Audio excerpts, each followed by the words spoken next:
Hola chicos, continuamos con la unidad número 2 de Derecho Internacional Público que voy a desarrollar a continuación. Los actores del derecho internacional, los sujetos. El sujeto por excelencia históricamente ha sido el Estado. Concepciones modernas han incluido a determinados entes internacionales como ser las asociaciones, el hombre, la humanidad, incluso el pueblo. La clasificación. Existen sujetos pasivos y sujetos activos, sujetos de derechos, sujetos de deberes, sujetos perennes, sujetos transitorios, efímeros, sujetos consuetudinarios, por ejemplo, la Iglesia Católica, y sujetos convencionales, que son aquellos creados por tratados. El Estado se define como una entidad política soberana que en virtud de esa naturaleza jurídica goza subjetividad internacional plena. Los elementos del Estado sin los cuales ninguna entidad política organizada puede desarrollarse y ser considerada Estado y reconocerse por la comunidad internacional es el territorio, la población y el gobierno. Al territorio lo definimos como aquel espacio físico terrestre, marino y aéreo sobre el que se proyecta la soberanía o jurisdicción de un Estado. En él ostenta derecho exclusivo para ejercer sus funciones aquel determinado Estado. La población la definimos como el conjunto de individuos que viven en comunidad y están asentados en un territorio determinado con carácter de permanente y continuo. Y por último, el gobierno es otro de los elementos del Estado que lo definimos como la organización política capaz de establecer y mantener el orden interno y de participar en las relaciones exteriores de manera independiente y sin estar sujeto a ningún tipo de institución de ningún otro Estado extranjero. Las asociaciones interestatales también son sujetos de derecho internacional. Se llaman así a las organizaciones internacionales y a las asociaciones, tales como las uniones reales o las confederaciones de los estados. Las entidades no estatales, tenemos los ejemplos de la Iglesia Católica, el Comité Internacional de la Cruz Roja, la Soberana Orden de Malta. Con las concepciones modernas que sugieren que nuevos sujetos de derecho internacional se consideran como tales en la comunidad internacional son el hombre, la persona física, en lo que respecta a la vulneración de sus derechos humanos, ya que aquella persona, cualquier persona humana física que se encuentre en situación desfavorable y vea afectados sus derechos humanos puede recurrir al derecho internacional para hacerlos valer.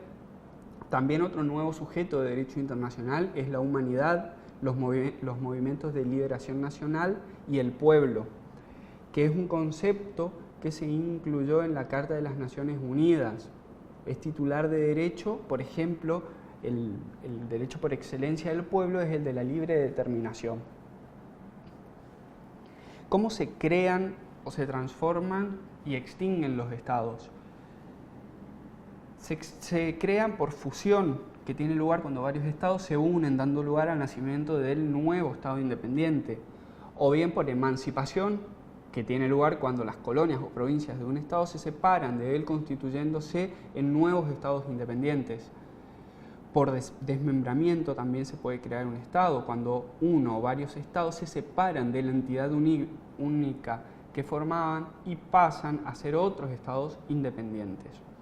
Por fundación directa, cuando una población toma posesión de un territorio res nullis, que es el territorio sin dueño, habitándolo y organizando un gobierno. Y también se puede crear por decisión de organismos internacionales, tratados internacionales o por leyes locales. Tal es el caso del Estado de Israel.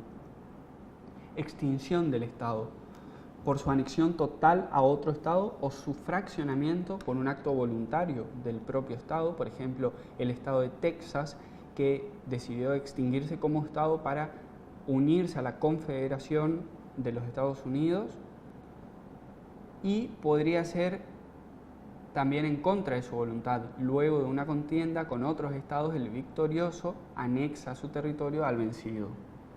Reconocimiento de estados y gobiernos.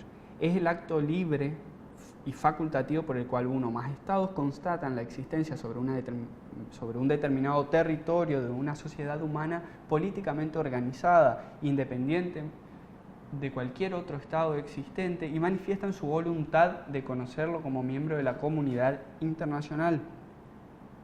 El reconocimiento de gobiernos de facto es una entidad necesaria y de utilidad para permitir la normalización de las relaciones internacionales de un país sacudido por una revolución o golpe de Estado. Ante los sucesivos golpes de Estado en América Latina se planteó la disyuntiva de reconocerlos por ser efectivos o rechazarlos por su falta de legalidad constitucional. Se produce así, ante esa disyuntiva, la opción entre el principio de constitucionalidad y el de efectividad. Entonces se esbozan dos doctrinas al respecto, la doctrina Tovar y la doctrina Estrada.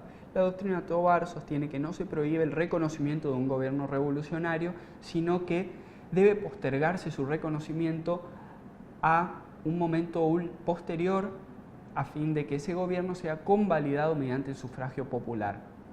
Es decir, que esta doctrina opta por el principio de constitucionalidad. La doctrina Estrada sostiene que los demás estados no deben plantearse el dilema de reconocer o no a un nuevo gobierno. Opta por el principio de efectividad, pues protege el valor de la soberanía y el principio de la no intervención. Los derechos fundamentales de los estados, la resolución 2625 de la Asamblea General de la ONU. Kelsen critica a este conjunto de derechos porque los considera que se fundan en el derecho natural y se deducen de la personalidad del Estado, y señala que la fundamentación de ellos en el derecho internacional público radica en el consentimiento común de los Estados. Los derechos contenidos en la resolución 2625 son no uso de la fuerza, arreglo pacífico de las controversias internacionales, no intervención, cooperación, igualdad de derechos y libre determinación de los pueblos, igualdad soberana de los estados, buena fe en el cumplimiento de las obligaciones.